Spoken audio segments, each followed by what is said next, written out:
Bismillahirrahmanirrahim. Assalamualaikum warahmatullahi wabarakatuh. Alhamdulillah thumma alhamdulillahi rabbil alamin. Alhamdulillahilladzi waffaqana lil a'malil jariyah.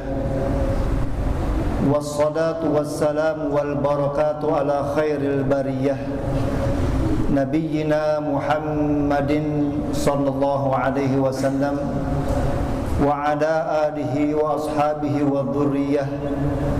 Ashhadu an la ilaha illallah wahdahu la syarika lah wa ashhadu anna Muhammadan abduhu wa rasuluhu la nabiyya ba'dah. Allahumma fasalli wa sallim wa barik wa azim ala sayyidina wa habibina wa syafi'ina wa maulana Muhammadin sallallahu alaihi wasallam wa ala alihi wa ashabihi wa man tabi'ahu bi ihsanin ila yaumiddin, amma ba'du. Pertama-tama yang saya hormati, yang saya muliakan, para diantaranya orang tua kami, Pamanda Haji Yaqub, orang tua kami Pamanda Haji Syabudi Haji Ahmad, juga orang tua kami Bapak Haji Zainal Abidin, juga ada tokoh masyarakat, di antaranya Bapak Haji Erik, ada juga akhina fillah Ustaz Muhammad Naim bin Haji Syabudi, juga para pengurus DKM Al-Akhyar, di antaranya Ustaz Basuki bin Haji Sa'duddin, Ustaz Husni Haji Sa'duddin, juga ada Ustaz Khairul Ansori, ada Ustaz Guru kita Komar, dan semuanya mohon maaf tidak saya sebutkan satu persatu, baik dari para asatiz atau jamaah semua, namun tidak mengurangi rasa hormat, rasa sayang, rasa ta'zim saya kepada bapak-bapak semua. Alhamdulillah, pada maghrib menjelang isya ini kita bisa berkumpul kembali, bermuajahah, bersilaturahim dalam majlis ilmu ini, dalam rumah Allah ini, yang mudah-mudahan segala amal-amal ibadah kita, baik yang sunnah ataupun wajib, yang sudah kita kerjakan atau yang akan kita kerjakan, mendapatkan ridha dan diterima oleh Allah Subhanahu wa taala. Dan tentunya kita berharap dengan kita melangkahkan kaki kita menuju majlis ilmu ini, mudah-mudahan itu semua Allah catat sebagai pemberat amal timbangan kita di yaumul qiyamah nanti, amin ya rabbal alamin. Para hadirin yang saya muliakan, seperti yang guru kita pernah pesankan, yaitu ketika kita duduk di masjid dengan waktu yang lama, maka kita niatkan kita duduknya atau beradanya di masjid ini dengan niat i'tikaf selama kita ada di masjid, dengan harapan mudah-mudahan apa yang kita kerjakan di sini mendapatkan ganjaran dari Allah Subhanahu wa taala, amin ya rabbal alamin. Para jamaah yang dimuliakan Allah, tentunya sebelum kita mulai pelajaran kita bacakan suratul Fatihah.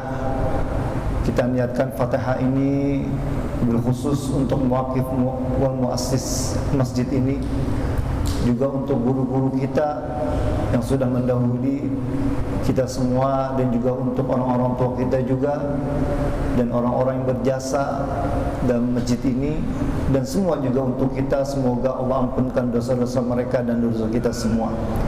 Ila hadin ya al-Fatihah. A'udzu billahi minasyaitonir rajim. Bismillahirrahmanirrahim. Alhamdulillahirabbil alamin arrahmanir rahim maliki yaumiddin. Iyyaka na'budu wa iyyaka nasta'in. Ihdinas siratal mustaqim. Siratal ladzina an'amta 'alaihim ghairil maghdubi 'alaihim waladdallin. Amin. Para hadirin yang dimuliakan Allah, sebelumnya saya beritahu bahwasanya guru tetap kita yaitu akhirnya Kiai Haji Wafiuddin bin Kiai Muhammad Naim Muhyiddin Naim. Beliau dalam Jumat sekarang ini berhalangan karena ada urusan yang di pesantren yang harus beliau selesaikan. Jadi beliau titip salam untuk jamaah semua. Namun Jumat yang lalu beliau pun berhalangan, tetapi sebenarnya beliau itu sudah ada di Jakarta. Ketika itu kebetulan saya lagi khotib di An-Nur, berjumpa dengan beliau setelah khutbah, tapi beliau asar harus balik karena ada urusan juga di mahatnya, di pesantrennya. Artinya sebenarnya beliau sudah siap, namun suatu hal yang harus dikerjakan yang lain. Para hadirin yang dimuliakan Allah, dalam kesempatan ini saya akan menyampaikan, tentunya saya pun sini masih belajar, yaitu tentang kitab An-Nasaih Ad-Diniyah, pengarang dari Al-Imam Syeikh Islam Al-Alam Allamah Qutbud Da'wah Al-Irsyad Al-Habib Abdullah bin Alawi Al-Haddad Al-Hadrami Asy-Syafi'i rahimahullah. Sebelumnya memang saya sudah sampaikan kitab ini waktu saya menggantikan, tetapi itu berapa bulan yang lalu. Jadi saya akan mengulang pelajaran kita yang lalu tentang takwa. Mohon maaf sebelumnya, mungkin yang di situ ada, saya udah fotokopi di lemari itu, bisa diambil dan bisa dibagikan. Nah, kitab ini dikarang oleh Al-Habib Abdullah bin Alawi Al-Haddad, yaitu pada abad 17. Ya, dan kitab ini berisi tentang tentang sufiyah. Jadi kita mempelajari bagaimana pentingnya sufi. Jadi tidak hanya tentang syariah atau fiqih, tetapi tentang sufi. Jadi ada pelajaran yang kita memang, atau ibadah yang kita pelajari hanya dengan gerakan. Tentunya kalau gerakan itu tanpa didalami dengan batinnya, maka nilainya hanya sebuah gerakan, kayak ibadah sholat misalnya. Tetapi ketika dipelajari tentang ilmu batinnya, yaitu sufi, maka nilai-nilai ibadah itu bisa bertambah.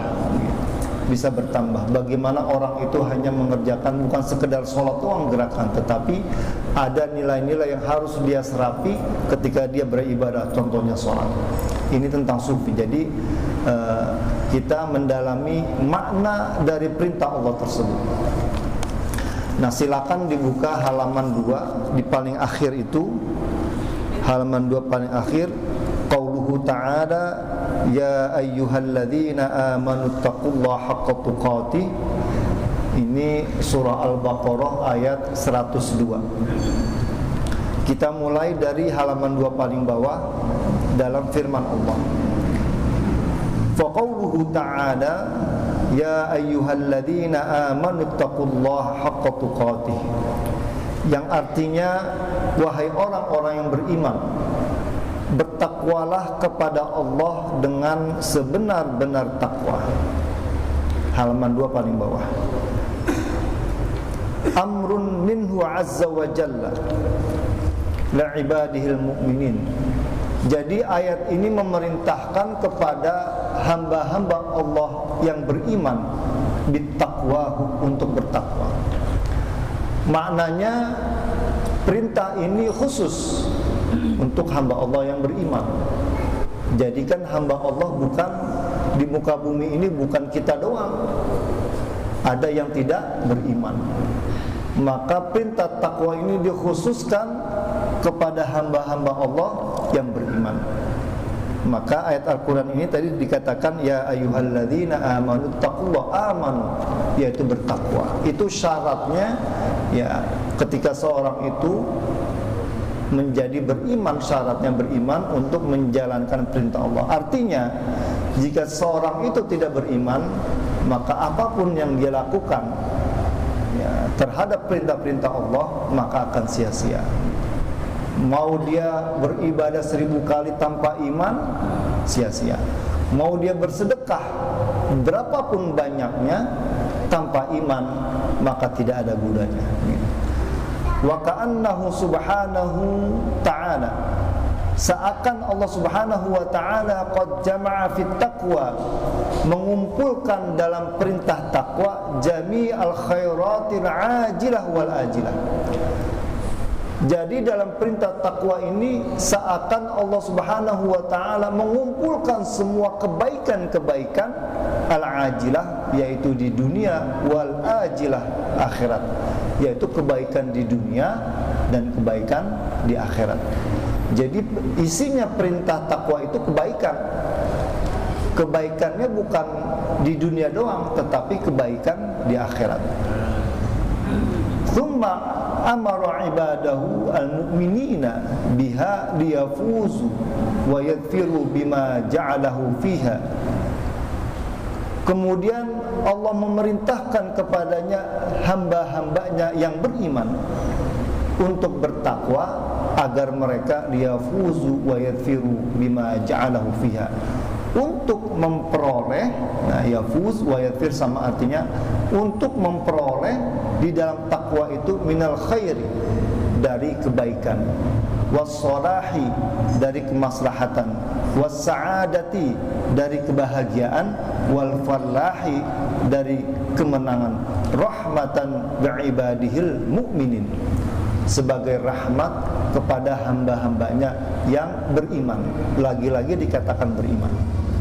Maka kalau tadi isinya kebaikan, perintah takwa itu, justru diterangkan lagi di sini rahmah, bahwasanya perintah takwa itu sebagai rahmat untuk hamba-hamba Allah yang beriman. Jadi perintah takwa itu bukan hanya sekedar perintah untuk kita, bukan. Justru isinya adalah kebaikan-kebaikan, baik di dunia maupun di akhirat nanti. Ada yang namanya kemaslahatan, kebahagiaan, kemenangan bagi orang-orang yang bertakwa, tentunya bagi hamba-hamba Allah yang beriman. Wa kana bil mu'minina rahima, sedangkan Allah amat penyayang kepada orang-orang yang beriman. Jadi perintah takwa itu selain isinya kebaikan, selain isinya rahmat, sebagai rahmat bagi orang-orang yang beriman, dan Allah itu amat menyayang sebagai tanda sayang Allah kepada hamba-hambanya yang beriman, yang mau bertakwa. Maka bisa dikatakan itu tadi, perintah takwa bukan hanya sekedar takwa lagi. Isinya banyak kebaikan, kemudian isinya sebagai rahmat untuk kita dari Allah, dan sebagai tanda sayang Allah kepada kita, untuk orang-orang yang beriman, yang bertakwa. Nah, kemudian wattaqwa, takwa itu wasiyatullahi rabbil alamin lil awwalin wal akhirin. Takwa itu adalah wasiat Allah, Tuhan semesta alam, untuk hamba-hambanya yang terdahulu, wal akhirin, dan untuk hamba-hambanya yang sekarang, yang akan datang. Artinya perintah takwa ini sudah Allah berikan kepada hamba-hamba Allah yang beriman yang dulu, gitu Allah perintahkan, dan juga untuk hamba-hamba Allah yang sekarang, yaitu kita semua. Qala Allah Ta'ala, wa laqad wassayna alladhina utul kitaba min qablikum wa iyyakum an ittaqullah. Surah An-Nisa ayat 131, yang artinya, dan kami telah memerintahkan orang-orang yang diberi kitab min qablikum, sebelum kamu, yaitu nabi-nabi sebelum Nabi Muhammad atau umat-umat sebelum kita, Allah perintahkan wa iyyakum, dan juga kepada kamu, yaitu kita sekarang, anittaqullah, untuk bertakwa kepada Allah Subhanahu wa taala. Jadi memang perintah takwa ini sudah dari dulu, bukan sekarang doang, tapi dari zaman Nabi Adam, kemudian sampai akhir Nabi Muhammad, dan sampai umat Nabi kita baginda, yaitu kita semua umat baginda Rasulullah SAW, untuk menerima perintah takwa ini. Kemudian fama min khairin ajilin wala ajilin, zahirin wala batinin, dan tidaklah ada amal yang baik, ajilin, yang sedang dikerjakan, wala ajilin, ataupun yang akan dikerjakan, Jadi tidak ada amal baik yang sedang dikerjakan kayak kita saat ini, ataupun amal-amal baik yang lain, ataupun yang akan dikerjakan, wala batinin wala zahirin wala batinin, zahir maupun batin, illa wattaqwa sabilu musilun ilaihi wa wasilatun muballaghatun lahu. Tidak akan sampai kecuali dengan takwa sebagai jalan menuju atau menjadikan amal itu menjadi amal yang baik, amal yang diterima. Artinya amal baik tanpa takwa ya tidak diterima. Maka segala amal baik yang sedang terjadi ataupun yang akan terjadi dengan takwa itu sebagai jalan jembatannya untuk mencapainya. Dan kemudian wa ma min syarrin ajilin wala ajilin zahirin wala batinin. Dan juga tidaklah amal yang buruk yang sedang terjadi ataupun yang akan terjadi, artinya yang sedang dilakukan ataupun yang nanti akan dilakukan, amal buruk zahir dan batin, illa wattaqwa hirzun harizun, kecuali takwa itu sebagai penangkal yang kuat, wa hisnun hasinun, dan benteng yang kokoh, disalamati minhu wan najatu min darurihi, sebagai benteng yang kokoh untuk selamat dan berhasil dari bahaya perbuatan buruk itu. Artinya keduanya, perbuatan baik dan buruk ini yang menjadi jembatan kebaikan dengan takwa, yang menghalang dari keburukan perbuatan buruk dari dengan takwa juga. Maka perintah takwa ini begitu besarnya buat kita semua, bukan hanya sekedar, saya katakan lagi, bukan hanya sekedar perintah takwa. Kemudian wa kam 'allaqallahu al-'azim fi kitabil aziz. Berapa banyak Allah contohkan, 'allaqa itu dikaitkan. Berapa banyak Allah contohkan fi kitabil aziz, dalam kitabnya yang mulia, ala taqwa, tentang takwa, min khairatin azimatin, dari kebaikan-kebaikan yang besar, wa sa'adatin jasimatin, dan juga kebahagiaan-kebahagiaan yang besar. Artinya Allah berikan dalil bagaimana takwa itu mempunyai kebaikan yang besar dan kebahagiaan yang besar bagi mereka yang menjalankan ketakwaan kepada Allah Subhanahu wa taala. Famin dzalika al-ma'iyyatul ilahiyyatul hifdhiyyatul lutfiyyatul. Di antaranya adalah kebersamaan Allah berupa pemeliharaan yang lembut terhadap hambanya yang bertakwa. Jadi orang yang bertakwa, Allah akan bersama dengan dia. Artinya ketika seseorang itu bertakwa, dalam arti lain dia sering dekat kepada Allah, sering menghadap Allah, maka sudah tentu dia akan dekat dengan Allah. Seperti halnya seorang itu dekat dengan ibu bapaknya, mau disuruh ngaji, mau disuruh sekolah, mau, itu bisa menimbulkan kedekatan antara orang tua sama anak. Begitu juga ketika kita sering ketemu sama orang-orang, maaf, sama pengurus misalnya, itu bisa menjalin kedekatan kita. Nah, ini bagaimana ketika seorang hamba itu sering dekat kepada Allah Subhanahu wa taala. Maka bisa dikatakan ya orang itu dalam penjagaan Allah. Allah berfirman, wattaqullaha wa'lamu annallaha ma'al muttaqin. Jadi dari kebaikan yang pertama, bahwasanya orang yang bertakwa itu Allah akan bersamanya. Wattaqullaha wa'lamu, bertakwalah kepada Allah dan ketahuilah annallaha ma'al muttaqin, Allah bersama orang-orang yang bertakwa. Wa min dzalika al-ilmul laduni, orang yang bertakwa akan diberikan ilmu laduni. Ilmu laduni itu ilmu yang kita peroleh tanpa harus belajar, ilmu laduni. Maka ketika orang bertakwa, Allah terangkan dalam firman-Nya, wattaqullaha wa yu'allimukumullah. Al-Baqarah ayat 282. Dan bertakwalah kepada Allah dan Allah akan memberi pelajaran buat kamu. Artinya secara tidak langsung orang yang bertakwa kepada Allah dia akan mengetahui mana yang baik, mana yang buruk, mana yang haram, mana yang halal. Dia bisa mengetahui dengan dia menjalankan ketakwaan kepada Allah. Dan yang ketiga, wa min dzalika al-furqan 'indal istibahi wa wuqu'il ishqal wal kafaratu lis-sayyi'at wal maghfiratu lid-dzunub.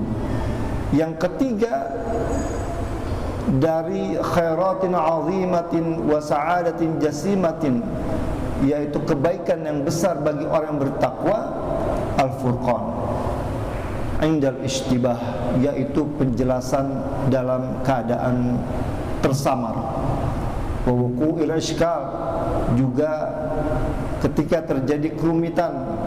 Wal kafaratu lis-sayyi'at, juga penghapus dosa-dosa. Wal maghfiratu lidzunub, dan pengampunan dosa.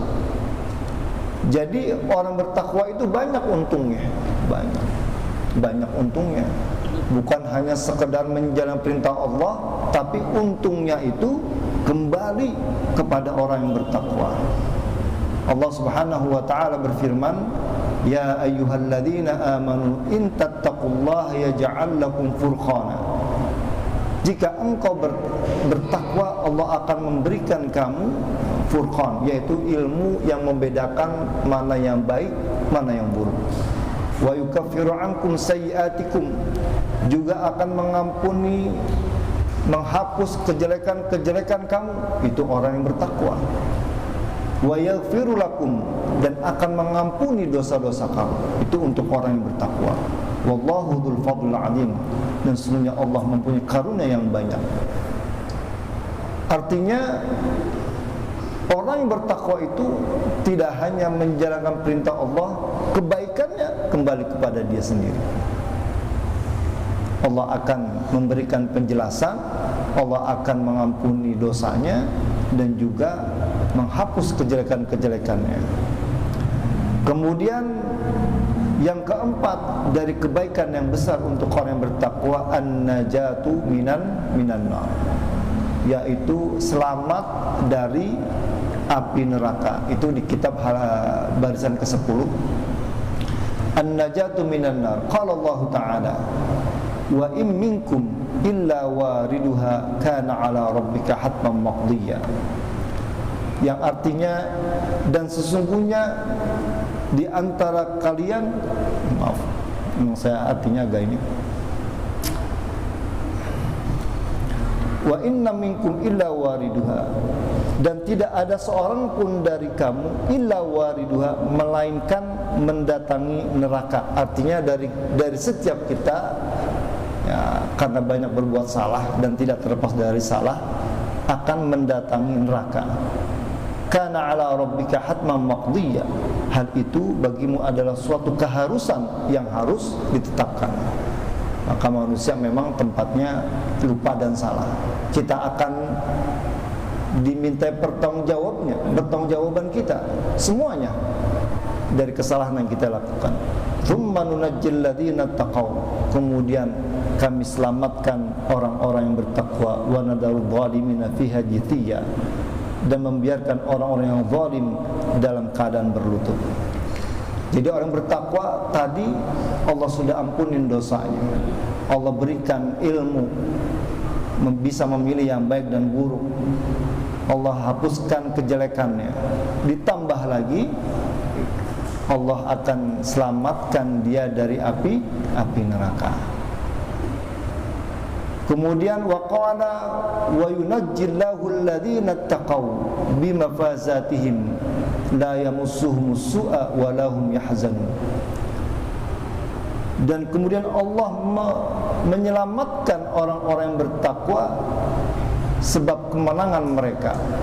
La yamussuhum su', mereka tidak diazab di api neraka, walahum yuhzanun, dan mereka tidak berduka cita. Jadi Allah selamatkan kita sebab kita bertakwa kepada Allah Subhanahu wa taala. Kemudian dari khairatin azimatin, dari kebaikan yang besar bagi orang yang bertakwa. Wa min dzalika al-makhraju minasyada'id war rizqi min haitsu la yahtasib wal yusru wa 'idabul ajr, yaitu akan diberikan jalan keluar dari kesulitan, diberikan rezeki dari jalan yang tidak disangka, dan kemudahan, dan 'idamul ajr, dan ajar atau pahala yang besar. Qala Allah Ta'ala dan surah surah At-Talaq 2-5, wa may yattaqillaha yaj'al lahu makhraja wa yarzuqhu min haitsu la yahtasib wa may yattaqillaha yaj'al lahu min amrihi yusra wa may yattaqillaha yukaffir anhu sayyi'atihi wa yu'addim lahu ajra. Itu keuntungan-keuntungan yang dinamakan kebaikan-kebaikan, salah satunya keuntungan bagi orang-orang yang bertakwa. Dia akan mendapat keuntungan di dunia dan di akhirat. Jadi tidak ada kerugian bagi kita untuk menjalankan ketakwaan kepada Allah Subhanahu wa taala. Kemudian yang keenam, barisan ke-14 sebelum 15, wa min dzalika al-wa'du bil jannah, yaitu janji bagi orang yang bertakwa dengan surga. Qala Allah Ta'ala tilkal jannatul lati nurithu min ibadina man kana taqiyya, yang artinya itulah surga yang kami wariskan untuk hamba-hamba kami yang setia bertakwa. Wa qala ta'ala mathalul jannatil lati wa'idal muttaqun, perumpamaan surga yang dijanjikan untuk orang-orang yang bertakwa. Wa uzrifatil jannatu lil muttaqin, dan pada hari itu yaumul qiyamah didekatkan surga kepada orang-orang yang bertakwa. Innal lil muttaqina 'inda rabbihim jannatun na'im, sesungguhnya untuk orang-orang yang bertakwa adalah di sisi Allah adalah surga yang penuh kenikmatan. Innal muttaqina fi jannatin wa naharin, dan untuk orang, dan sungguhnya orang bertakwa itu di dalam taman-taman dan sungai-sungai. Fi ma'al sidqin 'inda malikin muqtadir, di tempat yang disenangi di sisi Allah yang berkuasa. Jadi banyak banget keuntungan orang-orang yang bertakwa begitu. Keuntungannya tidak hanya di dunia, di akhirat pun dapat. Dan yang terakhir, wa min dzalika al-karamatu fid dunya wal akhirah, orang yang bertakwa akan mendapatkan kemuliaan di dunia dan di akhirat. Allah berfirman, inna akramakum indallahi atqakum, sesungguhnya orang yang paling mulia di antara kamu di sisi Allah adalah orang yang paling bertakwa. Faja'alal karamata indahu bittaqwa, Allah jadikan kemuliaan di sisinya dengan takwa. Artinya ketika yang bertakwa itu siapapun dia, mau tukang bersih-bersih, mau tukang sayuran, ataupun presiden, ataupun ustadz, andai kata yang lebih bertakwa di antara mereka, merekalah yang lebih mulia di sisi Allah Subhanahu wa taala. Jadi perintah takwa ini tidak memandang apapun, la bil ansab, tidak memandang keturunan, wala bil amwal, tidak memandang harta, wala bi syai'in akhar, ataupun memandang yang lain. Tetapi kemuliaan itu yang Allah pandang di antara kita adalah dengan takwa kita. Jadi perintah ini bukan khusus golongan, tetapi untuk semua hamba-hamba Allah. Wa kam wa'adallahu wa rasuluhu 'ala taqwa, berapa banyak yang Allah janjikan dan Rasulnya kepada orang-orang bertakwa, min khairatin wa sa'adatin wa darajatin wa hasanatin wa salahin wa falahin wa ghanaim wa arbahin yatulu dzikruha. Berapa banyak yang Allah janjikan dan Rasulnya kepada orang bertakwa dari kebaikan-kebaikan, wa sa'adatin, dari kebahagiaan-kebahagiaan, wa darajatin, dan dari kedudukan, wa hasanatin, dan kebaikan, wa salahin, kemaslahatan, wa falahin, keuntungan, ghanaim, harta yang banyak seperti harta rampasan perang, wa arbahin, dan keuntungan yang semuanya banyak, dzikruha wa ta'adzaru hasruha. Dan penulis ini meminta maaf dari hasuha, dari kedikitan atau penerangan yang sedikit ini. Artinya takwa ini semua kembali kepada kita, kebaikannya, keuntungannya kepada kita. Sedangkan buat Allah tidak butuh. Karena Allah Subhanahu wa taala yang menciptakan kita dan kita yang membutuhkan Allah. Nanti memang ada keterangan di sini bagaimana takwa ini yang sebenarnya adalah pada hakikatnya ibadah yang memang harus kita lakukan, ibadah yang sama sekali Allah tidak butuhkan, tapi sebaliknya kitalah yang butuh Allah Subhanahu wa taala. Nah, kemudian ada syair wa ma ahsanu ma qila fil ma'na, ada syair yang mengatakan man yattaqillah, itu barisan ke-20 sebelum 20, may yattaqillah fadzaka alladhi siqa ilaihi almuttajra bih. Barang siapa yang bertakwa kepada Allah, fadzaka alladhi, maka dia diberikan kepadanya al-muttajra bih, perdagangan yang selalu untung. Jadi ketakwaan itu adalah selalu untung bagi orang yang bertakwa, tidak pernah rugi. Wa qila aidan man 'arafa Allah falam tughnihi, barang siapa yang mengenal Allah falam tughnihi, tapi tidak bermanfaat ma'rifat Allah, fadzaka syaqi, maka itulah orang yang celaka. Ma darra ta'ati ma nalahu fi ta'atillahi wa ma dha laqiya. Ini hebatnya takwa.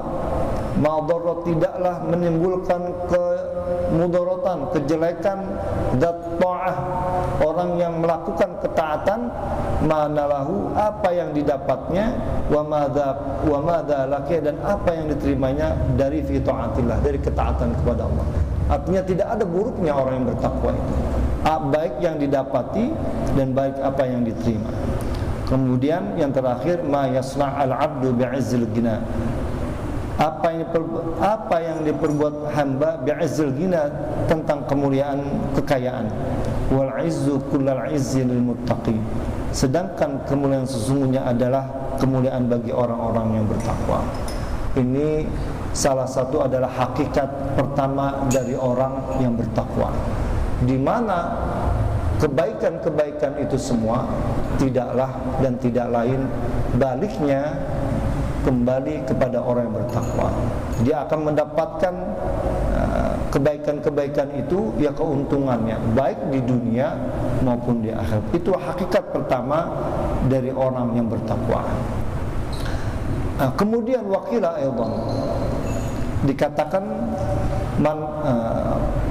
qala ulama berkata ridwanullah alaihim, semoga Allah ridha kepada mereka semua, tentang takwa.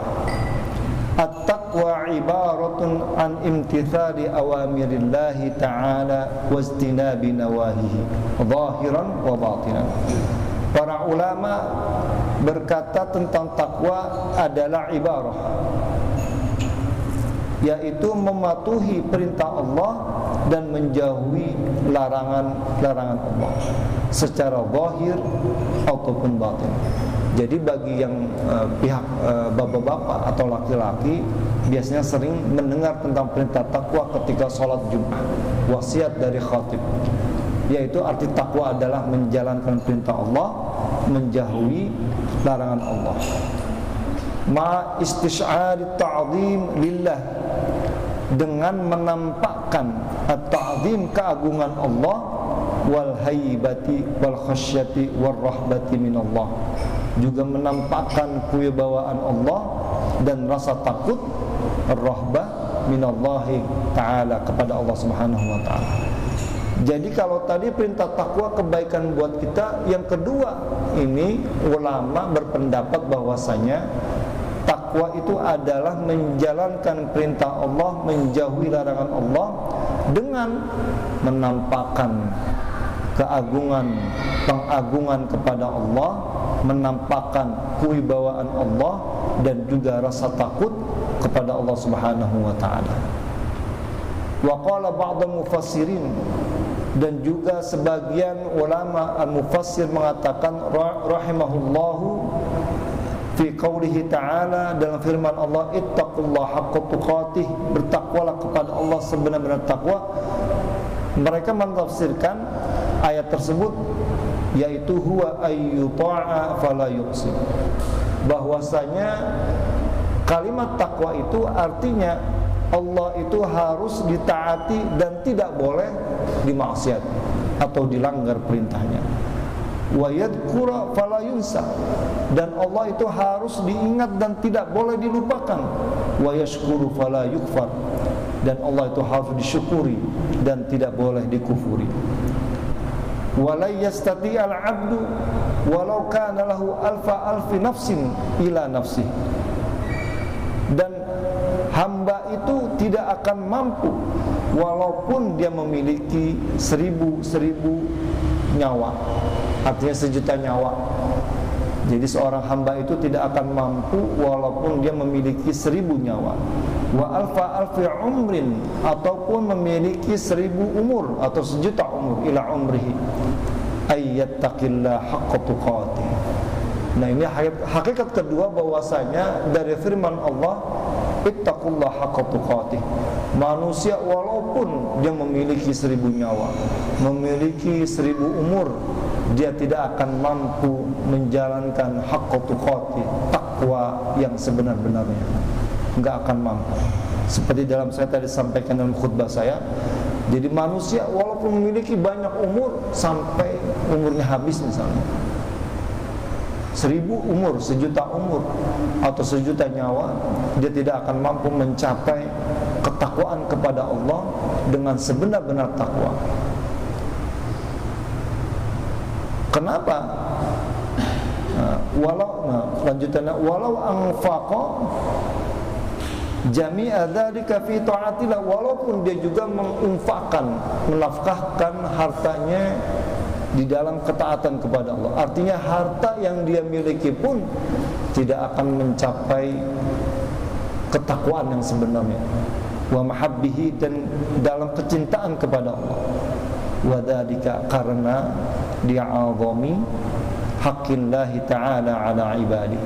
Kenapa kita enggak mampu mencapai ketakwaan yang sempurna? Walaupun kita sudah sekuat, seberusaha kita untuk bertakwa kepada Allah, kita tidak akan mampu mencapai ketakwaan yang sempurna. Karena di'azami haqqillahi ta'ala, karena begitu besarnya hak-hak Allah yang harus ditunaikan oleh hamba-hambanya. Wa li jalali 'udmihi, dan begitu besarnya, maha besarnya Allah. Wa 'uluwi kibriyaihi, dan begitu tingginya hak sombongnya Allah. Wa irtifa'i majdihi, dan begitu mulianya kemuliaan Allah Subhanahu wa taala. Jadi enggak akan mampu kita mencapai ketakwaan yang sebenarnya walaupun kita habiskan umur kita habiskan harta yang kita miliki untuk ketakwaan kepada Allah, enggak akan mampu kita mencapai ketakwaan yang sempurna. Walaupun Allah perintahkan kita ittaqullah haqqa tuqatih. Nah, ini dibuktikan waqad qala afdalul qa'imin, dibuktikan dengan sabda afdalul qa'imina bihaqqillah, manusia yang paling sempurna, manusia yang paling afdal, paling baik dalam menunaikan hak Allah. Wa akmaluhum, dan paling sempurna menunaikan hak Allah. Siapa dia? Baginda Nabi Muhammad sallallahu alaihi wasallam. Beliau bersabda fi du'aihi, dalam doanya, i'tirafan bil ajzi, mengaku dengan ketidakmampuannya, anil qiyami bi'isa'i tsana'i 'ala Allah, mengaku dengan ketidakmampuannya menghitung pujian kepada Allah Subhanahu wa taala. Tadi saya katakan dalam khutbah saya bahwasanya pujian-pujian ini kita lantunkan, kita bacakan dalam ibadah-ibadah fardu. Nabi mengaku dalam pujiannya, dalam ibadahnya tidak mampu menghitung pujian untuk Allah. Artinya ketakwaan Nabi, beliau mengaku sendiri tidak mampu mencapai ketakwaan yang sempurna. Nabi pun mengaku beliau orang yang paling banyak ibadahnya. Yang sering kita dengar ada hadis Nabi ketika Nabi itu banyak ibadah, istrinya Sayyidah Aisyah menegur, wahai Rasulullah, kenapa engkau ibadah sampai kakinya bengkak? Padahal engkau adalah orang yang sudah dijamin masuk surga, orang yang diampuni dosa-dosanya, begitu. Tapi kata Nabi jawabannya, afala akunu 'abdan masykura. Bukankah aku ini hamba yang bersyukur? Itu Nabi, orang yang paling sempurna dalam menunaikan hak Allah. Mengaku dengan ketidakmampunya, mengaku tidak bisa menghitung pujian-pujian untuk Allah Subhanahu wa taala.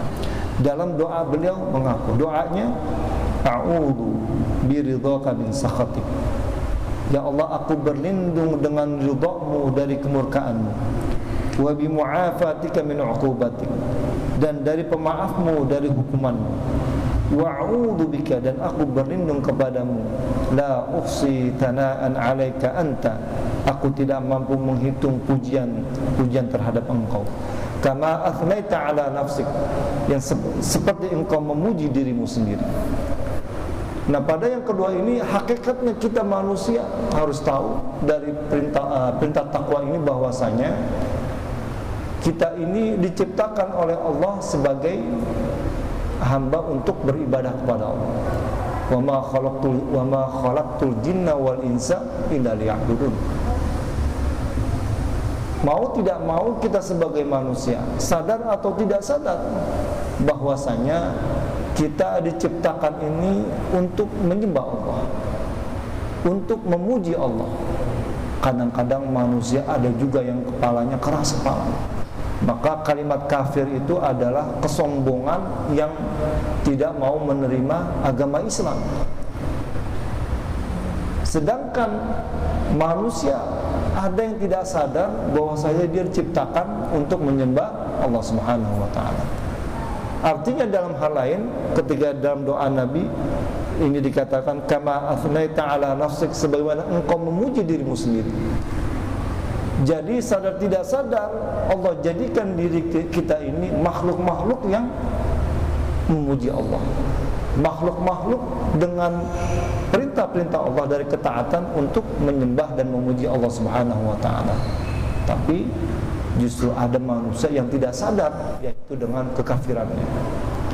Maka dalam kitab ini diterangkan,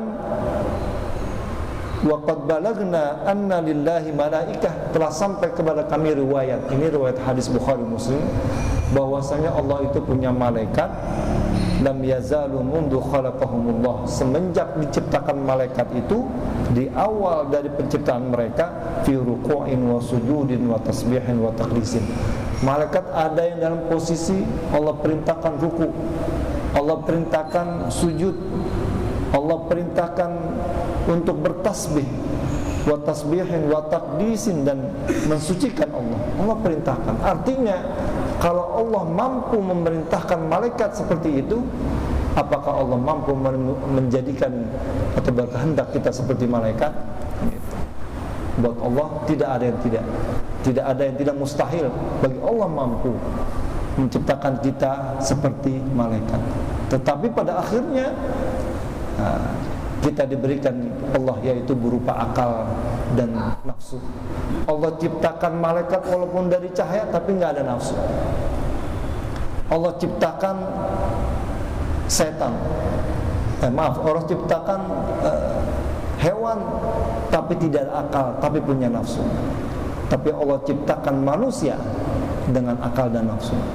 Andai kata manusia ini bisa mengendalikan nafsunya, maka dia lebih hebat, bisa lebih mulia.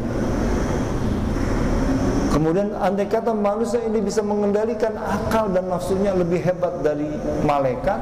Tetapi jika tidak bisa dikendalikan akal dan nafsunya, bisa lebih hina dari binatang. Itulah manusia. Allah berikan kita akal dan nafsu untuk memilih. Andai kata Allah ciptakan kita seperti malaikat, bisa aja tugas kita hanya beribadah kepada Allah. Untuk Allah mudah, tidak ada sulitnya. Tetapi dengan hal ini pada hakikat takwa, agar kita sadar bahwasanya kita ini diciptakan oleh Allah hanya untuk beribadah kepada Allah Subhanahu wa taala. Seperti halnya kita mengetahui bahwasanya ya malaikat Allah ciptakan ada yang ruku, sujud, kemudian ada yang tasbih, la yaftiruna anhu wa la yastaghiluna bighairi, tidak pernah berhenti dalam perintah itu dan juga tidak mengerjakan yang lain kecuali yang Allah perintahkan. Itu malaikat. Maka kita sebagai hamba Allah yang Allah berikan akal dan nafsu, tentunya kita bisa memilih dan kita bisa melihat bagaimana perintah hakikat dari perintah takwa itu. Tapi dalam hal ini bukan berarti Allah butuh terhadap ibadah-ibadah. Tidak. Ada hadis kursi yang sering kita dengar. Hadis itu berbunyi inna awwalakum wa akhirakum. Jadi wa insakum wa jinnakum. Ya ibadi awal, ya ibadi law anna awwalakum, andai kata wahai hambaku, andai kata dari awal penciptaan kalian dari kalangan jin dan manusia, kanu ala atqa qalbi rajul minkum. Andai kata semua itu atqa, bertakwa. Jadi kalau kita simpulkan orang hamba Allah yang paling bertakwa adalah baginda Rasulullah. Andai kata semua dari bangsa jin dan manusia dari awal penciptaan sampai akhir kanu atqa, semuanya bertakwa kepada Allah seperti takwanya baginda Rasulullah. Allah berfirman, ma zada fi mulki syai'a. Ketakwaan kalian tidak akan menambahkan kemuliaan atau kerajaanku, kata Allah. Dan sebaliknya, lau anna awwalakum wa akhirakum wa jinnakum wa insakum, andai kata semua kamu semua dari awal sampai akhir jin dan manusia, karena Al-Quran itu berbunyi wa ma khalaqtul jinna wal insa. Jadi dikatakan hamba Allah yang ditaklifkan, yang dimukallafkan, yang dikuasakan untuk menjalankan perintah Allah jin dan manusia. Kanu ala afjari, semuanya durhaka kepada Allah. Jadi hamba Allah paling durhaka itu siapa? Iblis. Semuanya kayak iblis misalnya. Allah berfirman, ma naqasa fi mulki syai'. Itu pun tidak akan mengurangi kerajaanku, kekuasaan.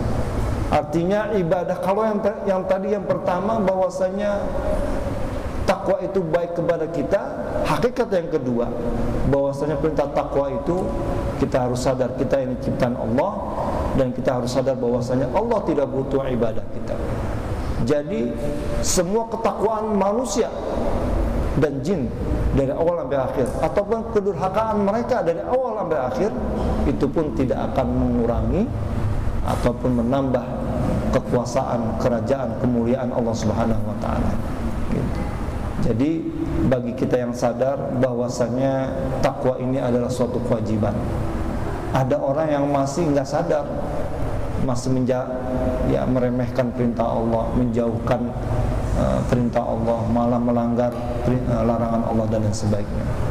Maka bagi kita harus sadar bahwasanya kita ini sebagai ciptaan Allah, ya bukan harus lagi tapi wajib menjalankan ketakwaan kita kepada Allah Subhanahu wa taala. Ya, jadi baru kita pelajari hakikat takwa. Yang pertama tadi adalah hakikat takwa itu adalah kebaikan yang kembali kepada kita semua.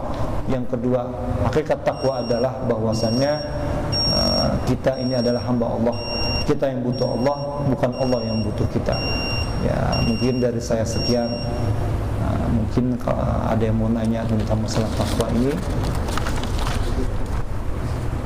Disebut kalimat yang tidak belajar. Di sini ada kalimat dari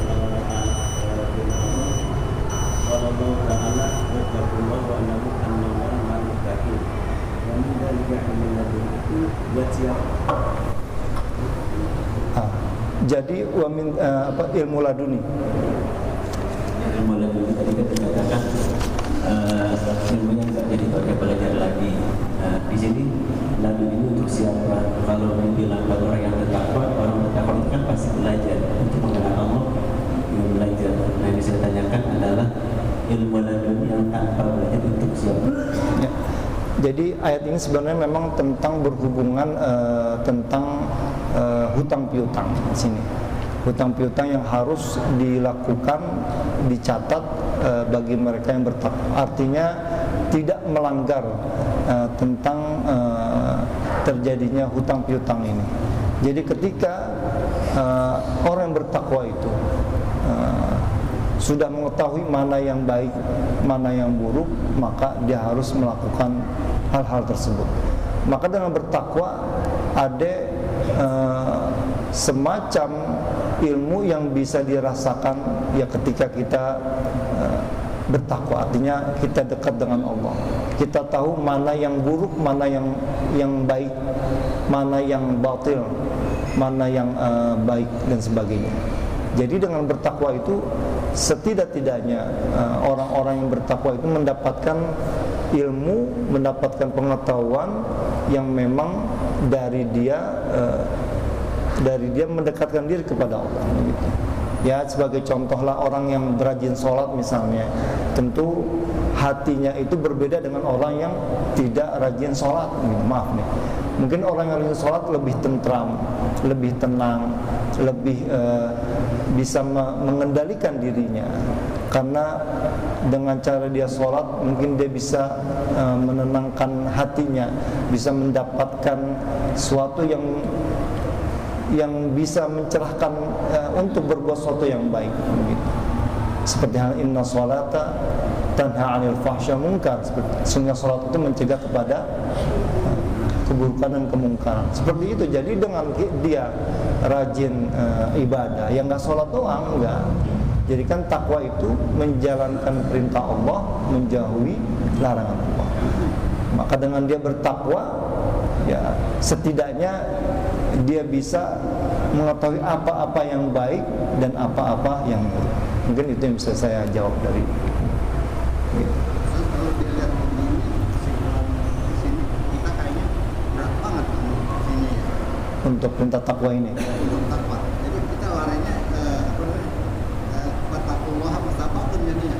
Ya, itu nanti pembahasan yang ketiga, nanti baru bahwasanya bertakwa itu nanti bukan karena kita untuk ketakwaan yang sempurna, tetapi ketakwaan yang semampu kita. Seperti halnya dalam kitab Al-Hikam itu ada menerangkan, kalau kamu bersyukur, syukurlah semampu kamu, bukan bersyukur dengan rezeki atau nikmat yang kamu dapat.